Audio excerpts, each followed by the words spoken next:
Thanks for joining us today, and thanks for taking part in this webinar. I feel like we've got so much to talk about, but let's start right at the beginning with each of you about your career journey and why you decided to work in sports media. Let's start with you, Mark. I've just been fascinated by sport. It comes from a love of watching it, I think. Growing up watching cricket at Glamorgan because I'm from South Wales. I come from a town called Bridgend, so I'm never going to say whether I'm a Swansea City fan or a Cardiff City fan. I'm right down the middle. But it came from a love of watching the sport and wanting to tell stories as well. At school, I always wanted to write and things like that. So that followed through when I did when I was about 15 or 16, it was something I knew I wanted to do. So I joined my local hospital radio station and started working on there. Then I started working on reporting on sport for my commercial radio station in Cardiff. Went on to do a degree in broadcast journalism. And since then, I've worked my way through. Some people, I'm here wearing a University of Northampton hat today. But some people might also recognise me because I work for Final Score on BBC One and do some match report for 5 Live as well. So I've had a very good life, and it's absolutely, as I probably said on Twitter, the best job in showbiz. Oh, I like that. The best job in showbiz. Jordan, for you, you've had a wide-ranging career. You're not just working as a sports reporter, but you also work as a producer as well, a content creator. You have your own business. Your career journey is just huge. It is, and fun. Yeah, it's a lot that I do, but I really enjoy what I do. Sport for me, I think, like all of us, I just got infected by how fun and how emotive watching and taking part in sport can be, and that comes again, I'm assuming, for everybody from a very young age of just kind of getting that sports bug. But I think it was also a source of something that I could argue a lot about. I'm very opinionated. I often think I'm right when 9 times out of 10 I'm not. And I think the beauty of sport is that, but when you give your opinions on certain things and certain issues within sport, if you're like I am, you think you're right. There's not actually very rarely a right answer. Sometimes, things that you think are true aren't actually quite true. And I think sport is one of those random things in life that keeps you on your toes and it's very unpredictable. And I love that about sport. And that's one of the main reasons why I kind of fell in love with sport. It's a source of arguing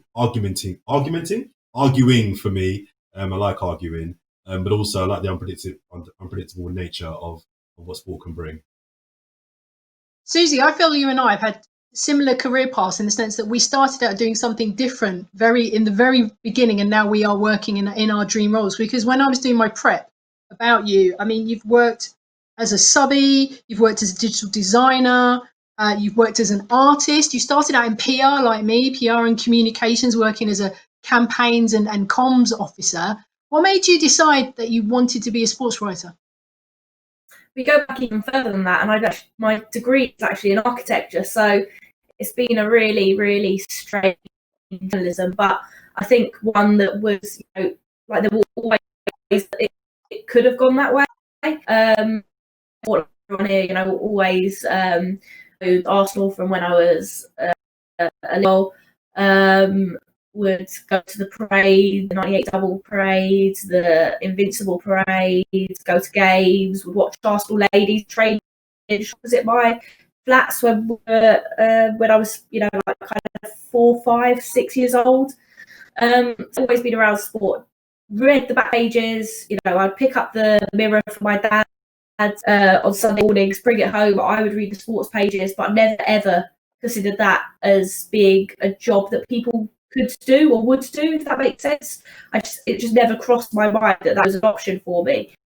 So I kind of went off on this architecturally design career path, and then just the love of sport, I suppose, back around to this point I am at now. But I was writing for fanzines as young, and always had a keen interest in sports writing, that kind of thing. But it just occurred to me that it was a job that people did, even though I read work of people that did it, if that makes sense, in a weird way.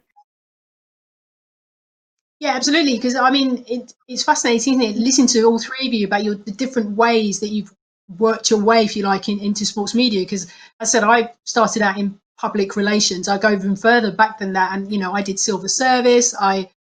Oh goodness me, I worked as a hospital radio DJ, like Mark did, all these different things, and it sort of, I see it as a jigsaw. These different things that I did earlier in my life has built a picture of what I wanted to be and what I wanted to do, and those skills that I learned all those years ago, all those jobs that I did, now apply to how I work today. Which brings me on to my next topic, really, about all the different careers and professions that are available in sports media, because there is so many out there, and I'm not sure young people are aware of it. So let's start with you, Susie. I mean, you don't necessarily have to be a sports writer, do you? Because there are so many other jobs out there. There are, and a lot of the kind of behind the scenes jobs are a lot of fun. Really, when I started working at the Guardian, I was doing page layout. I was a layout sub-editor and doing a little bit of sub-editing as well. But I absolutely loved designing pages, designing the print pages of the paper every day. It's a great job. You work across every single sport. You get to know the writers. You get to know. You sit in between everything at the hub, and you make it look pretty and attractive. I really enjoyed that. And then in a newsroom, you've got the sub editors, the layout sub editors, the web editors. We have revised editors at the Guardian, which are sort of senior sub editors.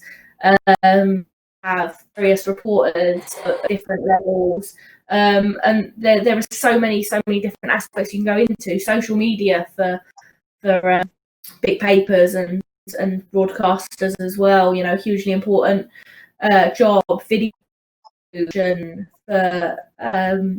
for newspapers as well as broadcasters is increasing.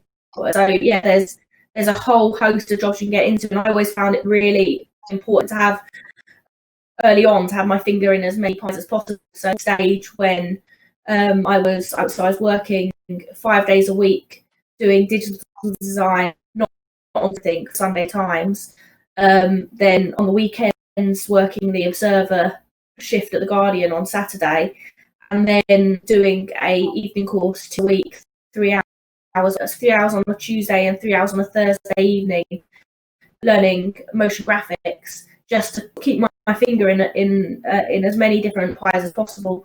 That was about the time when the Guardian asked if I'd be up for writing a regular column, because I'd been writing sort of freelance elsewhere for a while, and they had been alerted to it. And so I always I wanted to write, but sport was where I wanted to be, and there were so many different ways that I could kind of delve into it. So I kind of kept the design. They wanted to train me to edit. I kept that going. I kept expanding that in the design field as well, and then just sort of would pursue all of them, and whichever took off to a certain extent is the one I would a little bit more fervently for a little bit, if that makes sense. Yeah, absolutely, it does. I mean, Mark, for you, somebody who talks about multimedia, but also you work as a football reporter and a football commentator as well. How much of explosion have you seen, of opportunity have you seen for multimedia work in sports media? Oh, huge. I mean, you only have to go to any sort of football or rugby match or tennis or cricket or whatever at any level now these days. And you're not just looking at us people in the press box doing our radio reports or our TV reports or our written reports. You're now looking around you at multi-camera operations requiring people to produce content and operate the technical side of that. You need producers to think what's going in the show, to support the presentation talent. And then this big explosion in growth for me has been in that club media area, where clubs have now realized that they have, if you like, as much power, if not more, than some of the rights holders and everybody. So the amount of jobs that are being created by the clubs, the leagues, the people who run the sports, to do all sorts of content, from writing match day programs to running their social media. And that's where I see the real growth in the next few years, even in these difficult times, is there's a lot of opportunity being made within the sports themselves, and also to support the talent and the athletes in their social media presence. That's a really good point you've just actually made about the growth in terms of multimedia, because 5, 10 years ago, it wouldn't have been something that we'd have thought about associating with sport. But now that you're seeing players and athletes actually producing their own content as well, there's an opportunity for a young person to get involved in that, wouldn't you say, Mark? Yeah, absolutely. You've got to think of these athletes now and the clubs and the leagues as being broadcasters, as being media outlets, just as much as they are the people that make and do the sport. But what they all need is they need people behind them with knowledge, expertise, creative ideas to shape that into proper content. You can tell the bad content that is probably individually made by an athlete as opposed to the professional content that is made by the more elite athletes. There's a team of producers and creatives behind them, and that's where the job opportunities are in the next few years. Jordan, let's talk about radio, a medium that's very close to my heart and very close to yours as well. Talk about the different opportunities for a young person if they wanted to work in radio, because it's not necessarily in front of the mic, is it? No, not at all. Not at all. So we both work primarily on mic, but the opportunities behind the mic are vast as well. You know, there's producer opportunities whereby I actually feel like in TV and in radio, the producer is actually more important than the actual presenter, because the producer is the person that drives the show. The producer is the person that shapes and crafts what we're going to talk about on today's show. So I know a lot of people want the glamour of being the person on screen or on mic, you're the person that's seen and heard. But really, to some degree, we're just kind of the puppets, the people that really are controlling what we say, direction we go down. To a large extent, are the people who are in our ear, who are directing where we're going to go, what questions we're going to ask, what guests we're going to book. So I often find, and I'm finding more and more, that the role of a producer is actually more interesting than the role of presenter, because that person has a much more hands-on and a more kind of cerebral perspective of where the show is going to be going. So I think more and more people are learning that as well. I think there's roles you can do with Mark mentions there multimedia. So even if you're not the person again on mic or on camera, the amount of people that have teams with them now that film content. So even if it's not necessarily to do with the show per se, if I'm an athlete or if I'm a presenter or whatever, I might have my own separate independent channel that my own team of shooters and editors are creating content for as well. So not only have I featured content on Talksport or Five Live or wherever, I've actually now got some stuff that's personal. I've got some extra content that my team has shot for my own external channel as well. So you can be one of those videographers too. You can also be the person that's a researcher. I've got one for my team as well. So research, I think, is very, very important in this era of fake news that Mr. Trump would have us believe. I think the need for factual information has never been more prevalent. And having one person whose designated role is to find the kind of nooks and crannies and the facts of a story or where you want to go in a particular show, I think is an important role behind the scenes as well. So there are plenty of roles. I'm trying to think off the top of my head now. Researcher, producer, videographer, editors, people that Podcast, I edit. was going to say, what about podcast editors Yeah, as well?